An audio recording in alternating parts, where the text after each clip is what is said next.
होशेय अध्याय 5 याजकांनो ऐका, हे इस्रायलाच्या घराण्या लक्ष दे, हे राजघराण्या कान दे, कारण तुम्हास शासन होणार।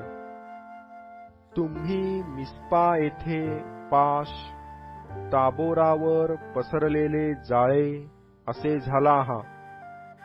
फितुरी लोक भ्रष्टाचारात बुडून गेले आहेत, तर त्या सर्वांस शासन करणारा मी आहे।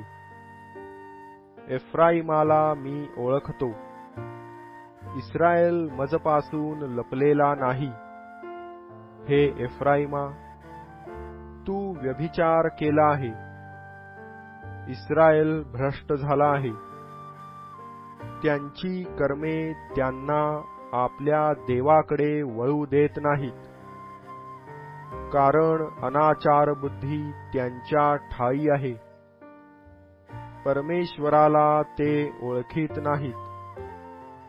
इस्रायलाचे जो भूषण, तो त्याच्या समक्ष त्याच्या विरुद्ध साक्ष देतो।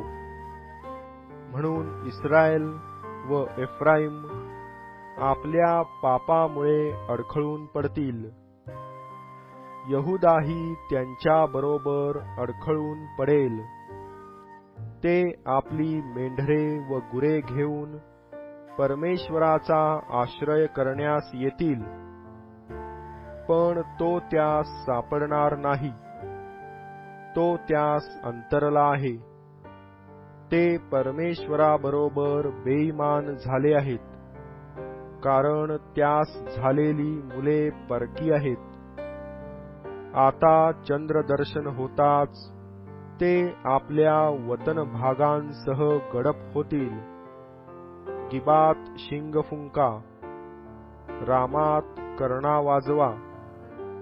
तुझ्या मागे, हे बन्यामिना, असा रणशब्द बेथ आवेन येथे करा। शासनाच्या दिवशी एफ्राईम ओसाड होईल।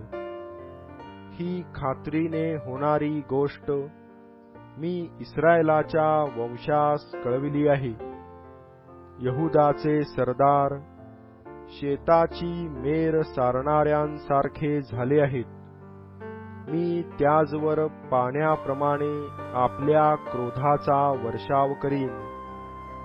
एफ्राईमाला पीडा झाली आहे, त्याच्या हक्काची पायमल्ली झाली आहे, कारण तो स्वेच्छेने शून्याच्या मागे लागला। यास्तव मी एफ्राईमास कसरीसारखा व यहुदाच्या घराण्यास किडीसारखा झालो आहे। एफ्राईमाने आपला रोग पाहिला व यहुदाने आपली जखम पाहिली। तेव्हा एफ्राईम अश्शूराकडे गेला व यारेब राजास त्याने निरोप पाठविला, पण त्याला तुम्हास बरे करिता येणार नाही। तुमची जखम बरी करिता येणार नाही, कारण मी एफ्राईमास सिंहासारखा व यहुदाच्या घराण्यास तरुण सिंहासारखा होईन। मी फाडून टाकीन आणि परत जाईन, तो मीच। मी त्यास घेऊन जाईन आणि सोडविणारा कोणी असणार नाही। ते आपल्या दोषाचे फळ भोगून माझ्या दर्शनाविषयी उत्सुक होत, तोवर मी आपल्या स्थानी जाऊन राहीन। ते आपल्या संकटसमयी माझा धावा कळकळीने करून म्हणतील,